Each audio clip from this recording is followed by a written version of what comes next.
Ma seule chance de rester en vie était de m'évader. Il fallait que je franchisse le mur de la prison ou que je creuse un trou à travers le mur de ma cellule. Aucun détenu n'a jamais réussi à s'évader en creusant un trou dans le mur.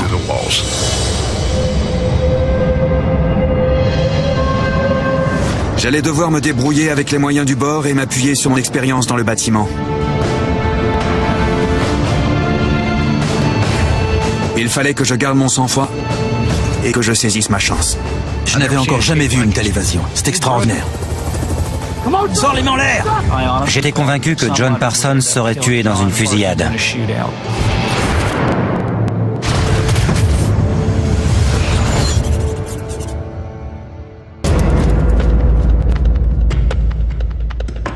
Je m'appelle John Parsons. En avril 2005, je versais une pension alimentaire pour mes 3 enfants. Je n'arrivais plus à joindre les deux bouts. Alors j'ai basculé dans la délinquance. Et un jour, j'ai été pris en chasse par la police après un vol à main armée. Je connaissais John depuis de longues années. Il a sombré progressivement dans la criminalité et devenait de plus en plus violent. Avec lui, il fallait s'attendre à tout. L'agent Cox rentrait chez lui après avoir rendu visite à ses parents. Leurs chemins se sont croisés. Je n'ai même pas réalisé que c'était un policier. Quand je me suis retourné et que j'ai vu l'homme s'écrouler, j'ai compris que je l'avais tué. Un sentiment de panique et de malaise s'est emparé de moi. J'étais terrifié.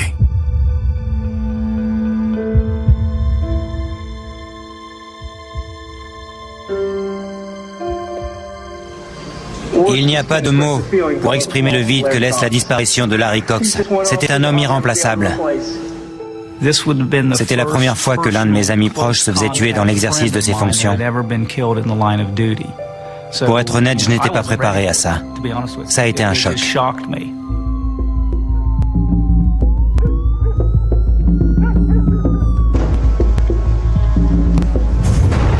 J'ai été arrêté et incarcéré en attendant d'être jugé pour le meurtre de l'agent de police Larry Cox.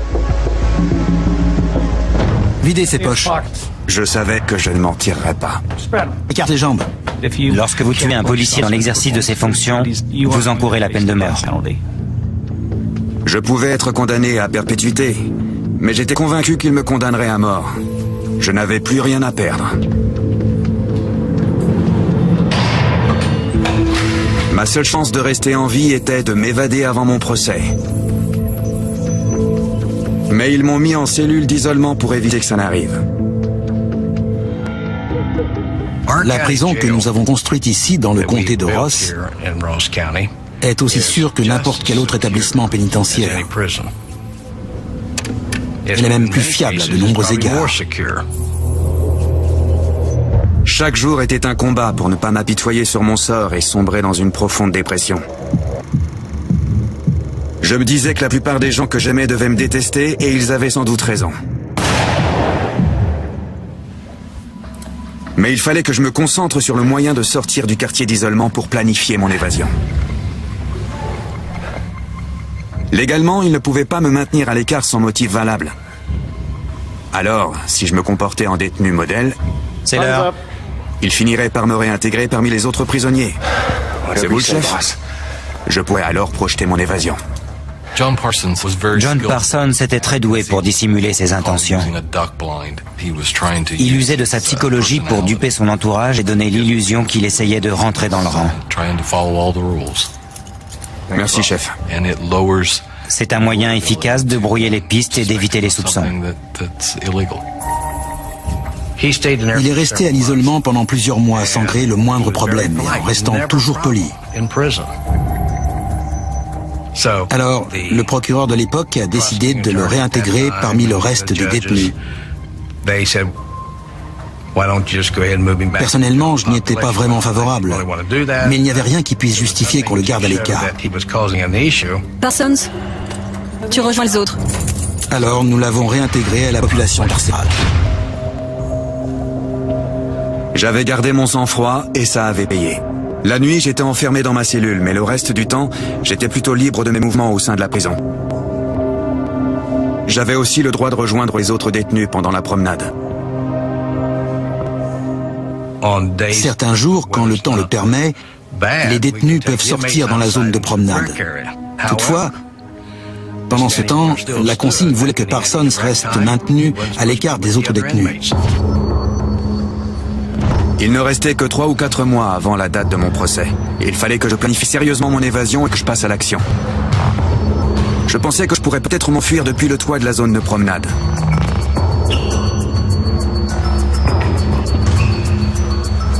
Mais le mur à lui seul représentait un véritable challenge. J'estimais qu'il devait faire près de 5 mètres de haut. Il donnait sur l'extérieur, mais il fallait franchir un grillage protégé par 2 rouleaux de fil de rasoir. C'était loin d'être facile, alors j'ai décidé de réfléchir à une alternative.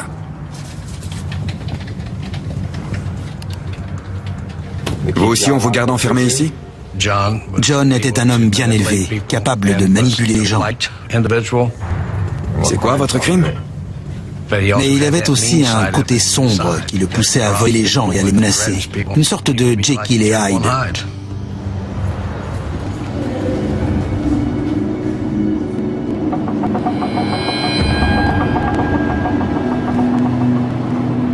Chaque cellule avait une petite fenêtre qui donnait sur l'extérieur.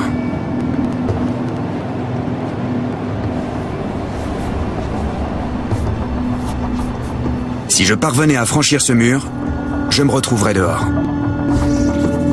Ensuite, je pourrais me laisser tomber sur le bâtiment inférieur et accéder à un toit en pente raide. De là, il me suffirait de sauter 5 à 6 mètres en contrebas pour gagner une ruelle qui longe le mur de la prison. John n'était pas un idiot. Il aurait pu faire quelque chose de sa vie s'il avait mis ses compétences ou son intelligence au service de la collectivité. Mais il a choisi la voie du crime. Avant d'envisager le moyen de creuser autour des briques, il fallait que je sois sûr de pouvoir maquiller rapidement mon travail. C'est l'appel. Parce que les gardiens faisaient l'appel 4 ou 5 fois par jour. L'appel est l'occasion de contrôler les détenus. Ils se tiennent immobiles dans leurs cellules et les gardiens viennent consigner leur présence, font une inspection visuelle des lieux et passent à la cellule suivante.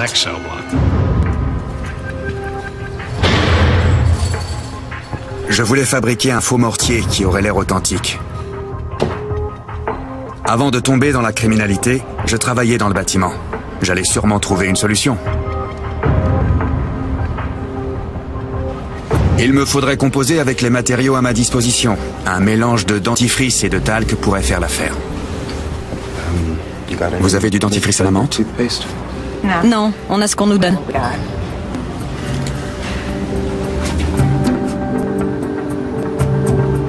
Je ne me prends pas pour un génie, mais je sais que je suis plus intelligent que la majorité des détenus de cette prison. Peut-être que je réfléchis plus à ce que je fais. En tôle, la plupart des gens agissent souvent avant de penser.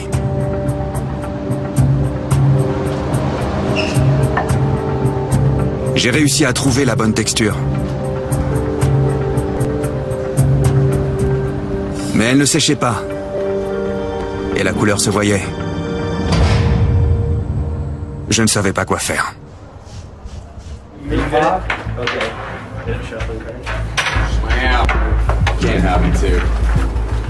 Un jour, tandis que je regardais les autres détenus jouer aux cartes, j'ai remarqué qu'ils misaient avec des bonbons.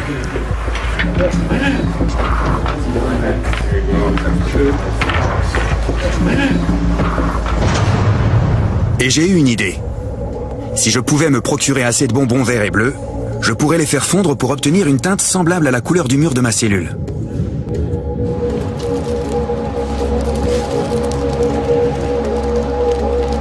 J'ai mis les bonbons et le dentifrice dans un sac plastique que j'ai placé sous l'eau chaude. J'ai pétri le tout pour que le colorant imprègne le dentifrice.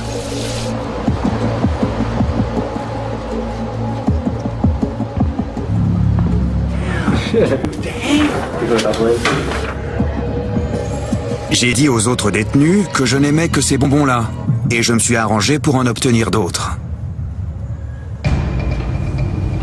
Maintenant que j'avais mon mortier, il me fallait un outil pour attaquer le mur. Les lamelles en métal de la grille des conduits d'aération mesuraient environ 13 cm de long et étaient soudées des deux côtés. Je ne pouvais pas les tordre à main nue, alors je me suis servi de mon gobelet en plastique pour les plier et en extraire une.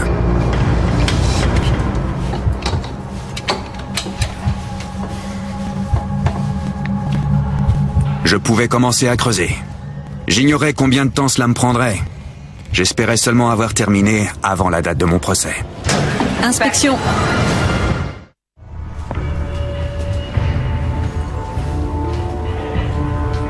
Ma crainte, c'était que les gardiens inspectent ma cellule de près et ne remarquent les traces de mon travail.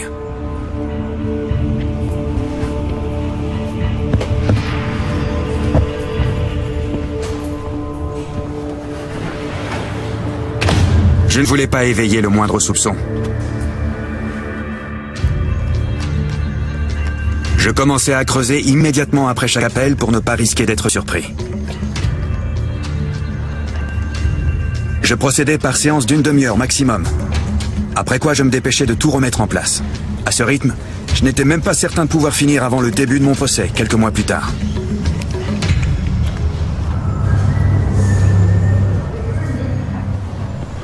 Ma progression était si lente que j'ai décidé de rester dans ma cellule au moment de la promenade pour passer plus de temps à creuser le mur. Tu viens? Je prétextais vouloir me consacrer à mon dossier. Personne ne me posait de questions. J'avais les coudées franches. À l'époque où j'étais shérif, et depuis que la prison existait, aucun détenu ne s'était jamais évadé en creusant un trou dans le mur de sa cellule.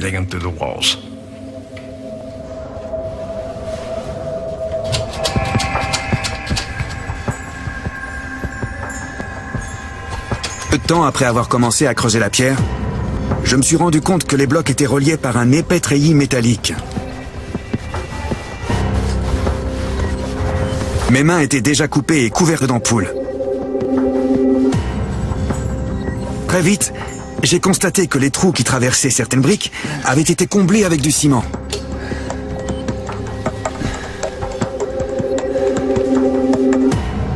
J'ai dû reboucher les contours et m'attaquer à un autre bloc.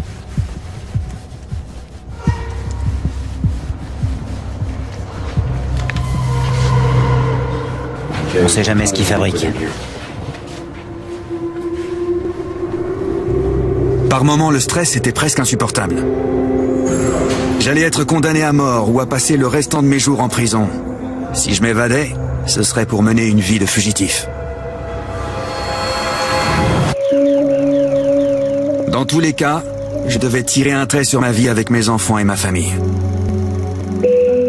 J'essayais de ne pas me laisser submerger par cette pensée, ni par la peine que j'allais infliger aux personnes que j'aimais.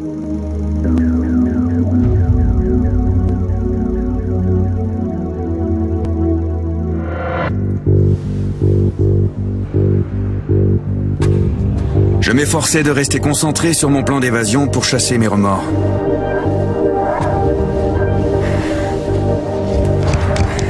Je commençais enfin à progresser. Mais j'étais confronté à un nouveau problème. L'outil dont je disposais était trop court. Pour creuser plus profond, il fallait que je trouve un moyen de le rallonger en scellant les lamelles. Il n'y avait rien qui puisse me servir à l'intendance, mais j'ai pu grappiller quelques éléments utiles.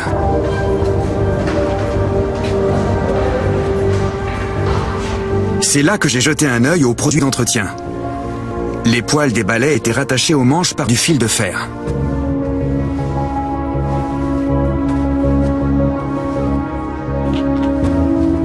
Je me suis servi du fil de fer pour assembler quelques lamelles. Puis j'ai tordu une extrémité à angle droit pour faire une poignée et avoir une meilleure prise. Je disposais à présent d'un outil plus performant et mon travail s'est accéléré. J'ai réalisé qu'il fallait que je remplisse les trous avec quelque chose pour éviter de gaspiller les maigres réserves de ma mixture à base de dentifrice. J'ai donc confectionné des lamelles de mortier à l'aide de papier hygiénique que je laissais sécher après l'avoir humidifié. J'ai passé beaucoup de temps dans la prison, mais on ne m'a jamais rapporté le moindre problème au sujet de John Parsons. D'ailleurs, il semblait vouloir donner un sens spirituel à son existence et voyait l'aumônier régulièrement. Finalement, 1 mois après avoir commencé à creuser, j'ai réussi à décoincer une première brique. J'ai retiré le bloc. Je pouvais distinguer un mur de briques rouges et je savais que derrière ces briques, il y avait la liberté.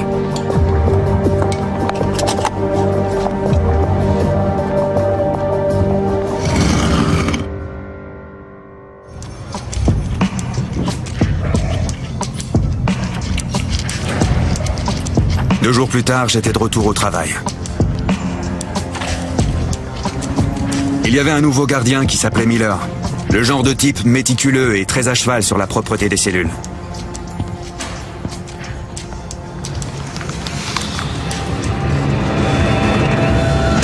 Un jour, il est passé en avance sur l'horaire.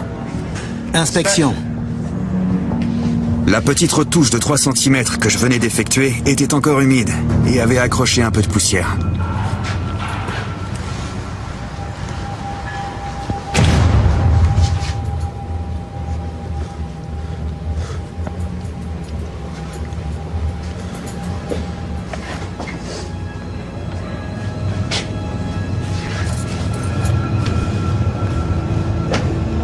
Le gardien l'a remarqué et s'est approché du mur.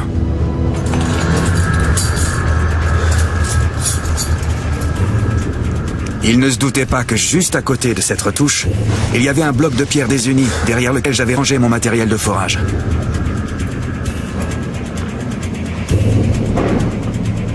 On dirait que quelqu'un a creusé ici. J'en sais rien. J'ai cru que mon cœur allait me crever la poitrine. J'étais proche de l'hyperventilation. Vous devriez peut-être envoyer quelqu'un pour arranger ça. Je veux pas que ça me retombe dessus.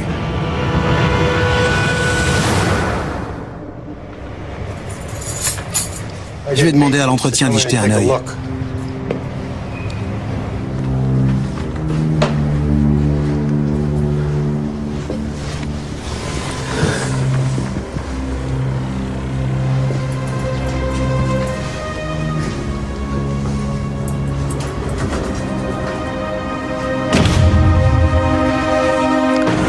C'était un vendredi et je savais que dès le lundi suivant, quelqu'un viendrait examiner ce mur et que je finirais au mitard. Ça ne me laissait pas le temps d'attaquer les autres blocs. J'avais passé des mois à élaborer ce plan et désormais, il me restait 48 heures pour prévoir une toute autre évasion. Ma seule alternative était de m'évader pendant la promenade. Si je parvenais à franchir le mur, je pourrais atteindre une partie du toit qui donnait sur un bâtiment en contrebas et suivre le chemin que j'avais prévu initialement.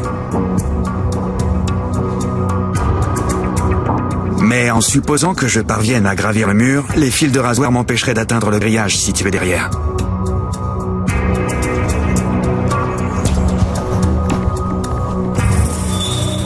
Les lamelles métalliques pourraient peut-être me servir. J'en avais une vingtaine cachées dans le mur. Je les ai tordus en forme de S. J'ai déchiré les draps et tressé une corde à laquelle j'ai relié les crochets à différents endroits. Il me servirait à repousser les fils de rasoir pour ne pas rester accrochés. J'ai également tressé une échelle de corde que je voulais suspendre au grillage par un crochet. À l'aide de papier journal, j'ai consolidé les échelons.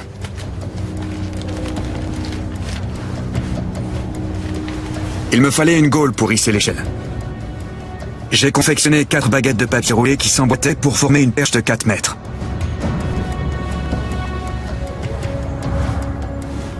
J'ai façonné un bras qui s'ajustait à l'extrémité de la perche en formant un angle de 120 degrés.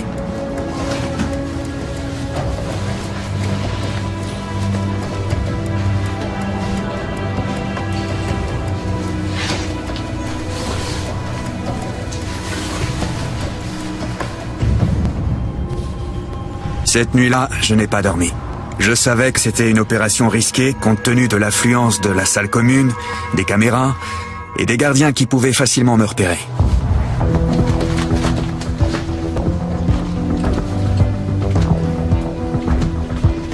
Le samedi matin, j'ai rassemblé mon matériel en attendant l'appel pour la promenade.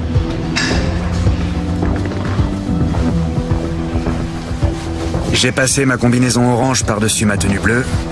J'ai sanglé les éléments autour de mes jambes et de mon torse et dissimulé l'échelle et les segments de la perche dans mes vêtements, sans que cela ne se voie trop.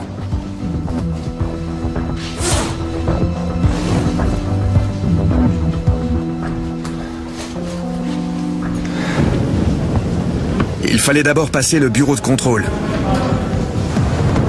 J'espérais qu'ils ne modifieraient pas leurs habitudes en improvisant une fouille au corps.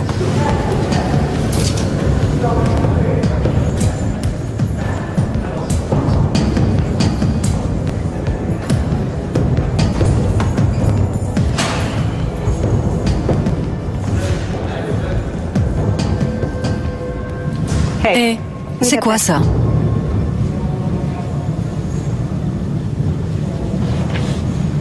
On n'emmène rien dans la cour. Il fallait que je reste calme. C'était mon unique chance. Dès lundi, ils découvriraient ce que j'étais en train de préparer et me renverraient à l'isolement en attendant ma condamnation.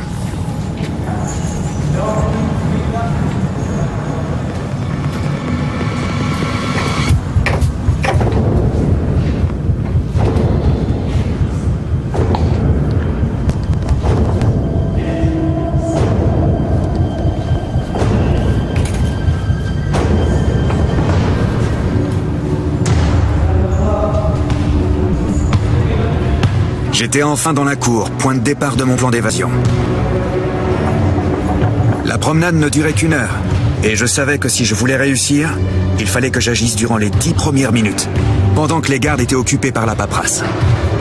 Ils avaient 2 moyens de me repérer, soit à travers la vitre qui donnait sur la cour, soit par les caméras en circuit fermé.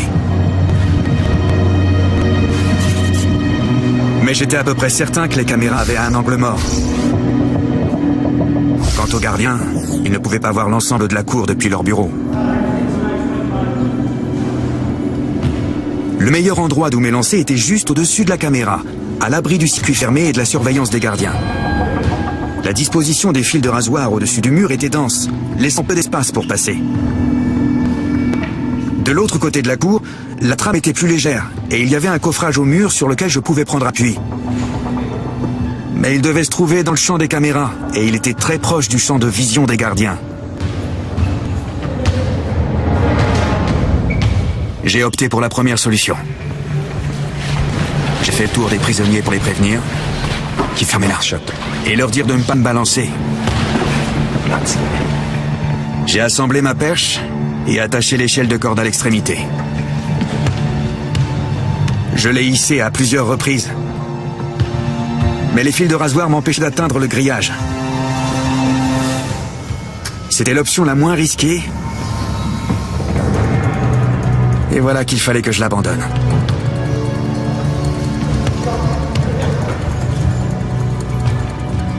Mon angoisse montait. De l'autre côté de la cour, j'avais de grandes chances d'être repéré par les gardiens, et je me retrouvais en plein dans le champ des caméras.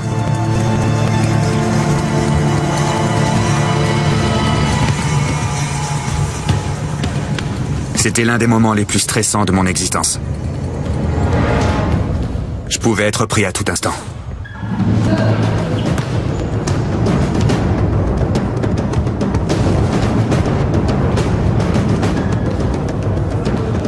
Je me suis positionné devant le coffrage du mur. Il fallait que j'agisse rapidement pour que j'aie le temps de m'enfuir avant que les gardiens ne remarquent ma disparition. J'ai réassemblé ma perche.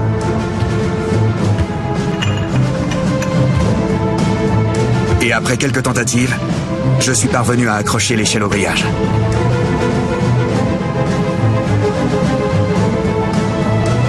J'ai pris appui sur le bâtiment pour me hisser. J'ai grimpé en bloquant une de mes jambes sur un nœud de la corde pour me stabiliser, et j'ai écarté les fils de rasoir avec mes mains pour me frayer un passage. Mais ma combinaison est restée accrochée. J'ai dû m'en défaire et la laisser flotter, comme un étendard.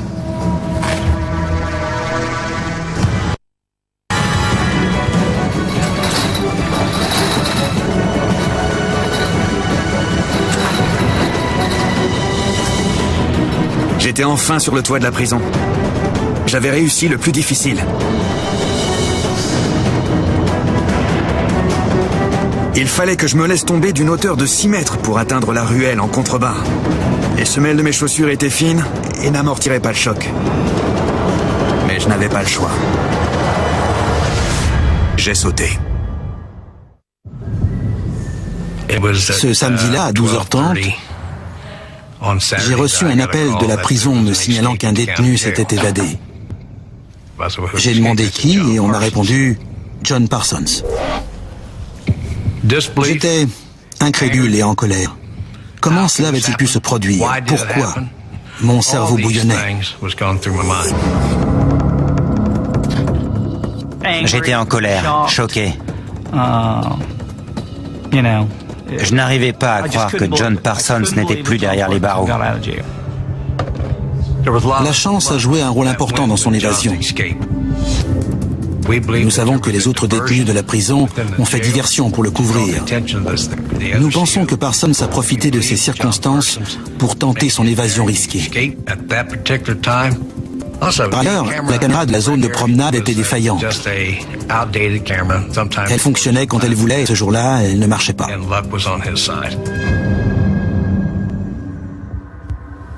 Il avait laissé un mot dans sa cellule qui m'était destiné. Il disait « Au revoir, Ron ». J'imagine qu'il voulait faire de l'humour. Je suppose qu'il voulait être drôle.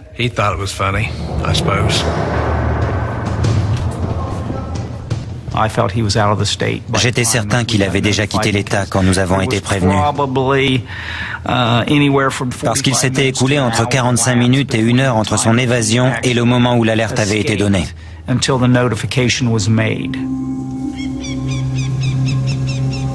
Mon plan était de quitter le pays. Mais la personne qui devait me conduire hors de la ville m'a laissé tomber. Il fallait que je fuie la région au plus vite. J'ai donc volé une bicyclette pour parcourir les 11 kilomètres qui menaient à Francfort, la ville où je vivais avant. Je savais que les flics commenceraient par s'y rendre, mais je n'avais pas le choix, il me fallait de l'aide. Pour ne rien arranger, je m'étais cassé le pied en sautant et je pouvais à peine pédaler. Chaque fois que j'arrivais en bas d'une côte, il fallait que je descende pour pousser mon vélo. J'étais sur le point de me rendre à la scierie de la ville pour charger du bois.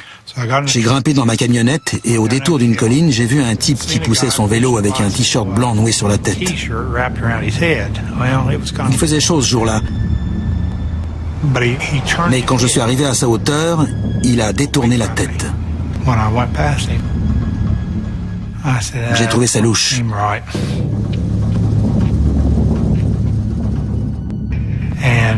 Mon fiston tondait la pelouse devant sa maison. Je lui ai demandé s'il avait vu le signalement du type qui s'était évadé de la prison du comté de Ross. Je crois que je l'ai croisé le long de la route, en bas de la côte.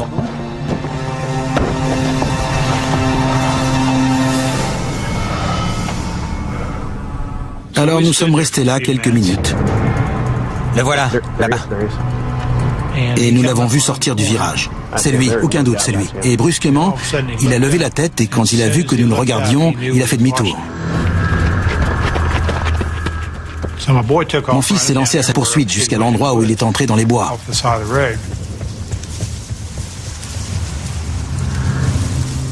Il a sorti son téléphone portable et a appelé la police. J'étais le chef de la police locale depuis 7 ans. Et c'était la première fois que je bondissais hors de chez moi pour filer dans ma voiture, toute sirène hurlante.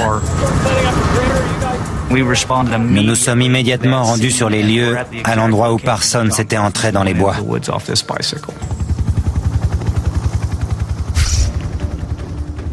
Nous avons pu encercler le périmètre car il était délimité par les routes qui bordaient la forêt.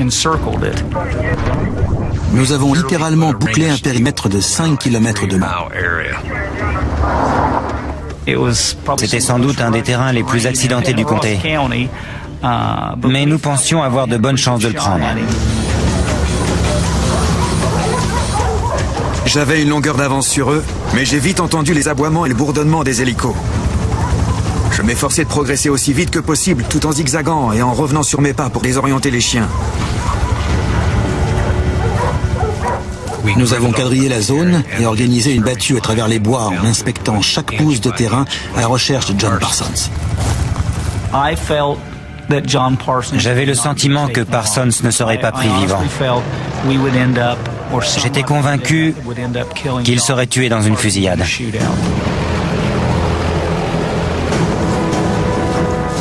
Je fuyais en me dirigeant à l'opposé du bruit des quads et des hurlements des chiens. Mais je me suis vite retrouvé dans un goulot d'étranglement. Je ne pouvais pas traverser les champs et risquer d'évoluer à découvert.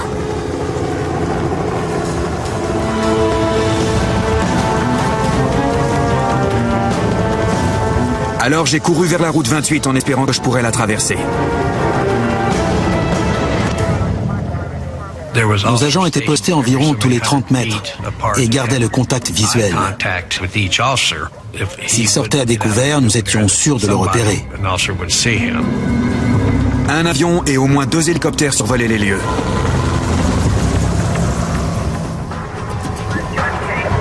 Lorsque j'ai atteint la lisière qui bordait la route 28, les forces de l'ordre étaient trop importantes. Ma seule option était de trouver un endroit où me cacher et d'attendre le moment propice pour traverser. Au cours des premières 36 heures de traque, je suis resté sur le terrain. Par la suite, je rentrais chez moi pour prendre une douche et faire une sieste de 4 ou 5 heures, avant de retourner sur place. Il se cachait dans les sous-bois. S'il se terrait dans un fossé et se recouvrait de broussailles, nos hommes risquaient de passer à côté de lui sans le voir. Il faisait 43 degrés, peut-être même plus. Après une demi-heure de traque, nous étions obligés de ramener les chiens pour qu'ils se rafraîchissent. Nous savions qu'il souffrait bien plus que nous. Nous avions des vêtements pour nous protéger des ronces et de la végétation. Nous avions de l'eau, de la nourriture. Ça n'était pas le cas de John. Les conditions étaient vraiment difficiles et il ne tiendrait pas le coup longtemps.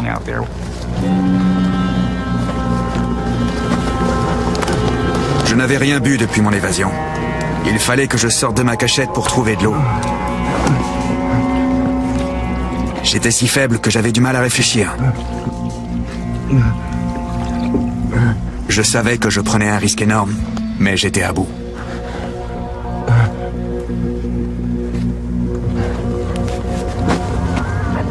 Cette nuit-là, un peu après minuit, j'ai suivi la lisière des bois pour trouver une ouverture entre les voitures de police et traverser la route 28. J'ai évalué à 45 secondes le temps qui s'écoulait entre chaque rotation des hélicoptères et le passage de l'avion.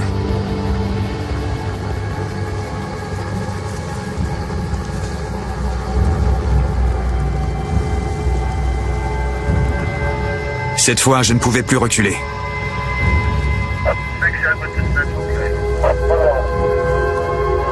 Quand il m'a semblé que tout était calme et que la voie était libre, j'ai bondi de ma cachette. Je n'en revenais pas. J'avais traversé la route sans me faire repérer. Mais je savais qu'il n'abandonnerait pas. J'avais l'impression que le monde entier était à mes trousses. Après 72 heures de traque, nous avons conclu qu'il avait dû quitter le périmètre. En dépit de tous les efforts déployés pour l'épingler, nous avions échoué. Le seul endroit où il pouvait se rendre, c'était auprès de sa famille. Nous avons mis en place une surveillance accrue et nous avons interrogé ses proches. La plupart de ses amis nous disaient que John était habitué à vivre dehors. Nous avons appris qu'il devait passer prendre une tente et du matériel que sa mère avait laissé derrière le porche de sa maison. Mais il ne s'est jamais montré. Après avoir quitté le périmètre, je me suis rendu compte que j'avais été piqué par quelque chose. La plaie ressemblait beaucoup à une morsure d'araignée recluse brune. Je savais que sans traitement, la plaie deviendrait gangréneuse et je risquais d'en mourir. Il me fallait des antibiotiques. J'avais un ami qui pouvait se procurer des médicaments et de quoi nettoyer la plaie. Mais il vivait à Chillicothe. Je n'avais pas le choix. Il fallait que je retourne en plein territoire ennemi, où chaque habitant semblait être à mes trousses. J'ai trouvé un endroit où me reposer quelque temps. Mon ami m'a apporté des antibiotiques pour traiter la morsure et des produits pour nettoyer la plaie. J'ai beaucoup réfléchi à l'endroit où j'irais une fois remis sur pied. Je me suis fixé sur le Canada. Vous connaissez ce type. Nous avons offert une récompense substantielle pour sa capture. Quel que soit votre degré de loyauté envers une personne, si on vous offre 100 000 $, vous allez la dénoncer. Certains dénonceraient leur mère pour une telle somme. Sheriff Nichols, nous avons reçu l'appel d'un habitant du comté nous disant qu'il avait repéré John Parsons sur Three Locks Road, dans une vieille cabane abandonnée. Merci de votre appel, nous y serons dans peu de temps.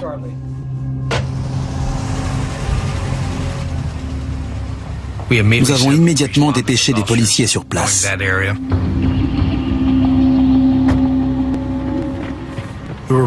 Ce jour-là, on était persuadés qu'on l'aurait et qu'on mettrait un terme aux recherches. On a rassemblé nos hommes pour aller sur place et on a investi le périmètre aussi vite que possible.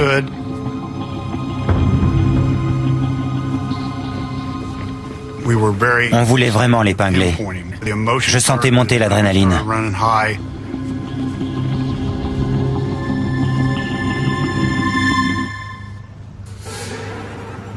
Parsons! Sors de là, les mains en l'air!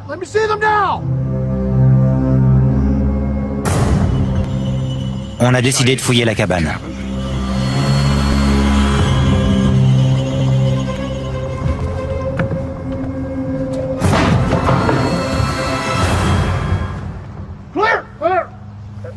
On a découvert une trappe par laquelle il pouvait sortir.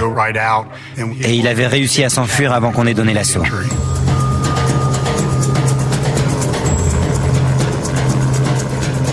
Je suis sorti par la trappe et j'ai couru jusqu'à la rivière, mais je suis resté dans les bois. Nous avons redéployé le même dispositif que la première fois et nous avons bouclé le périmètre de recherche. Cette cabane était située près d'une rivière. Avait-il prévu un moyen de fuir ou un canoë? Ça, on ne le savait pas. J'entendais déjà les chiens hurler dans la forêt. Alors j'ai rejoint l'eau pour les empêcher de suivre ma trace. Il fallait que je m'immerge pour ne pas me faire repérer par les hélicos qui patrouillaient dans le ciel. Chaque fois qu'un appareil approchait, je plongeais sous l'eau jusqu'à ce qu'il s'éloigne. J'ai compris qu'il valait mieux que je reste caché et que j'attende l'obscurité. Nous voulions maintenir la présence des hélicoptères toute la nuit si possible. Malheureusement, nous n'avons pas pu disposer des moyens nécessaires. Le calme est revenu.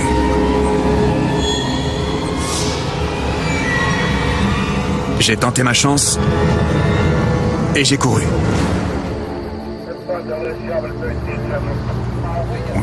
On se sentait abattu de ne pas l'avoir débusqué. On était tout près d'aboutir, mais nos efforts ont été vains. Je me suis retrouvé sur Eastern Avenue, à moins de 2 kilomètres de la prison dont je m'étais évadé et à proximité d'une scierie. Les bois qui bordent cet établissement appartiennent au chemin de fer. La végétation n'a cessé d'y croître depuis mon enfance. C'était un bon endroit où se cacher. Il finirait par commettre un délit, par se manifester d'une manière ou d'une autre. J'ai commencé à voler du bois pour me construire une cabane. Et j'ai rassemblé tout ce qui pouvait me servir à survivre dans la nature. On nous a informé qu'il se rendait en ville la nuit, le long de la voie ferrée. Chaque fois que nous arrivions sur place, il y avait des signes de son passage. On nous signalait sa présence, mais le temps de rassembler les chiens et de tout mettre en branle, il s'écoulait 2-3 heures, un laps de temps suffisant pour qu'il quitte les lieux. Nous avions toujours une longueur de retard. Par moments, on se demandait ce qu'on pouvait faire de plus pour essayer de le localiser. C'était assez frustrant quelquefois. 2 mois s'étaient écoulés depuis mon évasion et j'avais décidé qu'il était temps que je me dirige vers le Canada. J'ai demandé à mon contact de m'apporter une arme et un dernier tube d'antibiotiques pour le voyage. J'avais prévu de porter un masque et de quitter la ville le soir d'Halloween, pour que mon déguisement passe inaperçu. J'allais enfin m'évader pour de bon, et tirer un trait sur mon ancienne vie.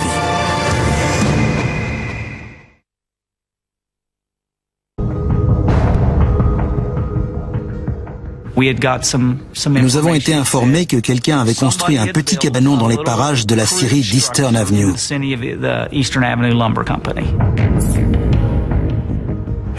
On venait de finir de déjeuner et on était en train de bavarder derrière la salle d'audience quand on nous a signalé que John Parsons avait été aperçu dans un cabanon derrière la scierie.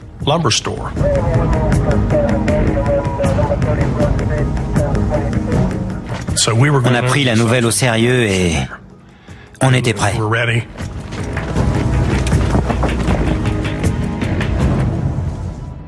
On s'attendait au pire. On pensait qu'il n'hésiterait pas à ouvrir le feu sur nous.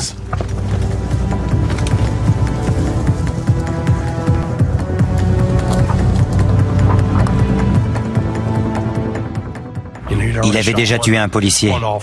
Qu'est-ce qui l'empêcherait d'en tuer un ou deux autres?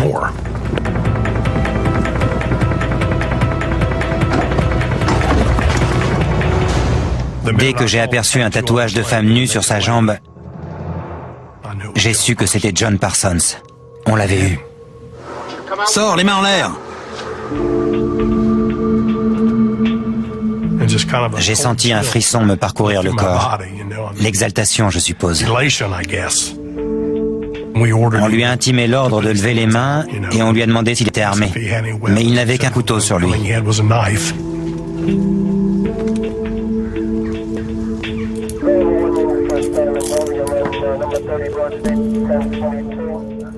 Il n'a pas opposé de résistance. Et une fois sorti de la cabane, il avait presque l'air apaisé, comme soulagé que tout cela prenne fin.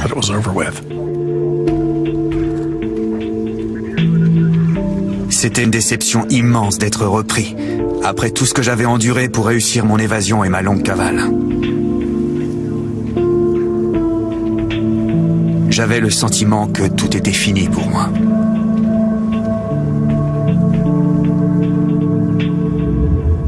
J'allais être condamné à mort.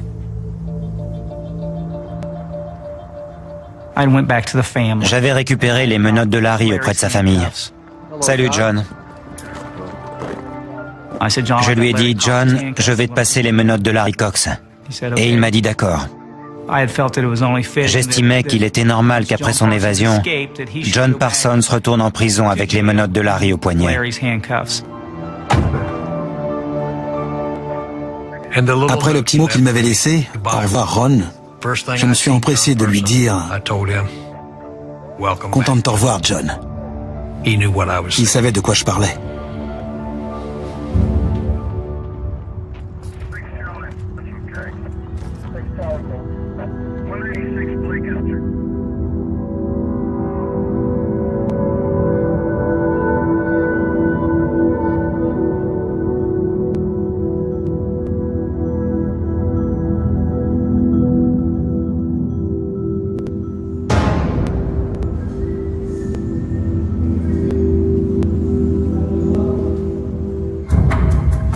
John Parsons s'évadera de nouveau.